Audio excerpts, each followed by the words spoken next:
Mugire amahoro nshuti z'Imana n'ubuzima yaduhaye.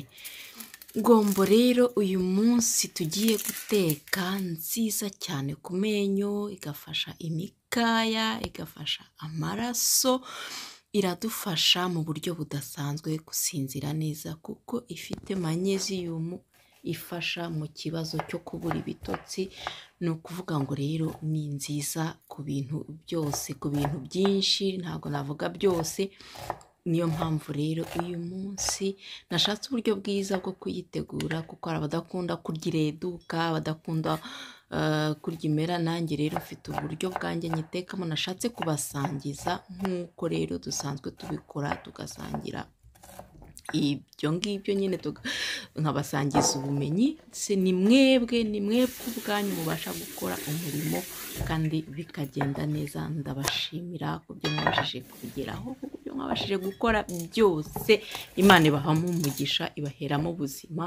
Ntacyo rero ngewe Jeanne ahangaha njya nkora kuko ari mwebwe mukora umurimo, muri intwari cyane. Ndabashimiye cyane kandi mbasaba kubashishikariza gukomeza kubisangiza abandi nk'uko mubikora mutanambajije, mubikora neza. Imana ibaha umugisha kandi nta kuntu itabaha umugisha, kubera ko ibifitiye abantu akamaro nibyo bidakunze kuboneka ubitanga, ariko ugasanga ibyinshi biri kwirukanka ari ibidafite akamaro, kandi bifite akamaro bihari. Ariko mwebwe mukora igikorwa cyiza cyo kubitangariza abandi. Ariyo mpamvu twishimira intambwe umuryango wacu Buzima Nubeho umaze kugeraho. Ibyo umaze kugeraho, abantu bagize ubuzima bwiza, abantu bavayeho ibiro, abantu bakize indwara, abantu bagiye bamererwa neza mu buryo bumwe cyangwa ubundi. Ibyo byose turabishimira Imana kandi mbibashimira mwebwe, kubera ko icyo nkora ni ukubaha information zifatika, kubaha ubutumwa,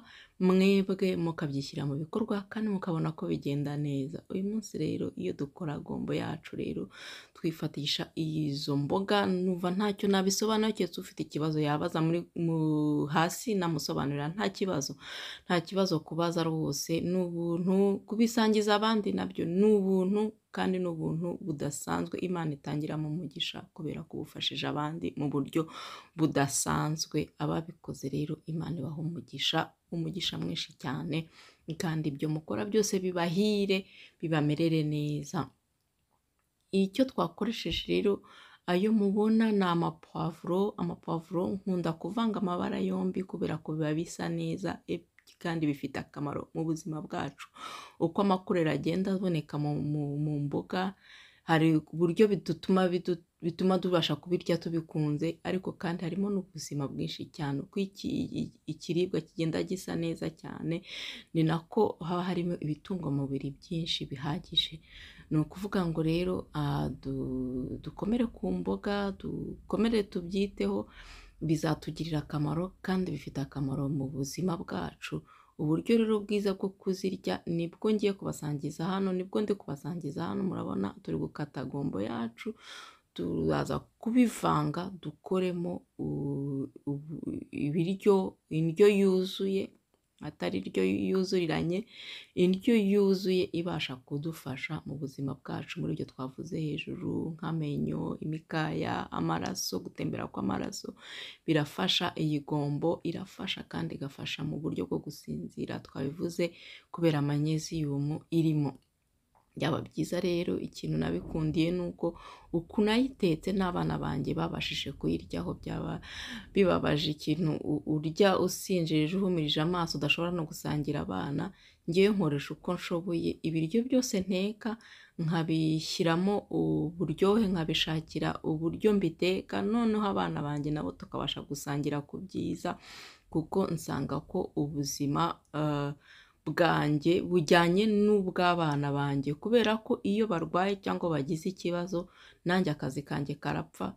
Kandi ikintu gitangaje, twebwe ahangaha muri iki gihugu tubamo, iyo umwana arwaye ntabwo babiguhembera, nta kintu na kimwe. Ubu byaba byiza urwaye kurusha ahubwo umwana atarwaye. Se bihuriye hehe kurya no kutarwara? Birahuye cyane. Ubuzima iyo ubufashe neza hari indwara nyinshi bishobora kukuvura.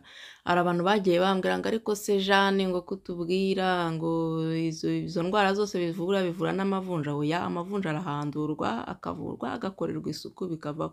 Yewe ntibyanakuvura amibe niba udashoboye kuronga imboga zawe neza hakaba harimo amibe urayirya nyine ukayimira.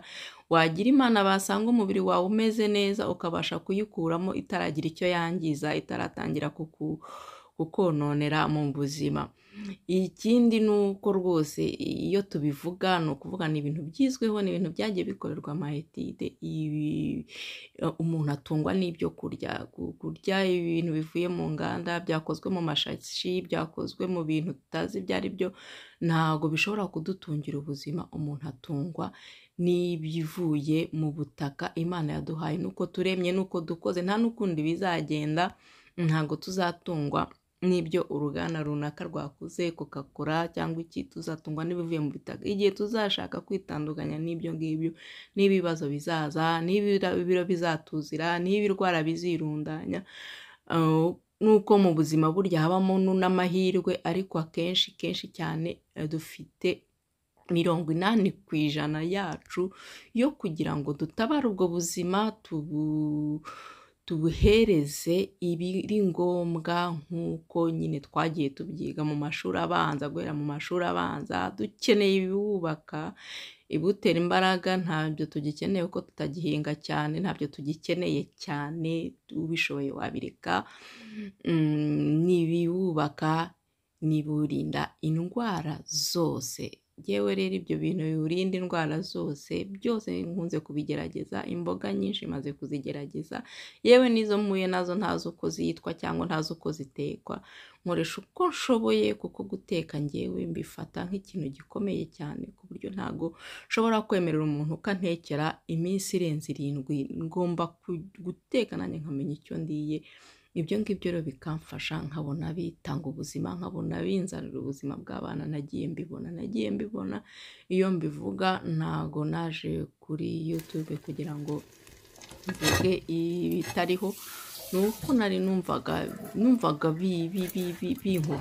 binkurura kugira ngo mvuge ibyo bintu, mvuge ko bishoboka ko ubuzima twabuhindura, mvuge ko bishoboka ko natwe dufite uruhare mu kwangiza ubuzima, nubwo ibyangiza ubuzima biri hose, mu miti batera aho hose, mu biryo, mu biki byose birimo, ariko natwe uruhare rwacu turufatanyije, ibyo ngibyo byazaza bifite ingaruka nkeya.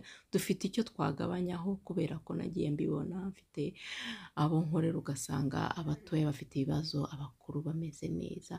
Rero birakora. Imana ibaho umugisha, ibaho ubuzima, amahoro.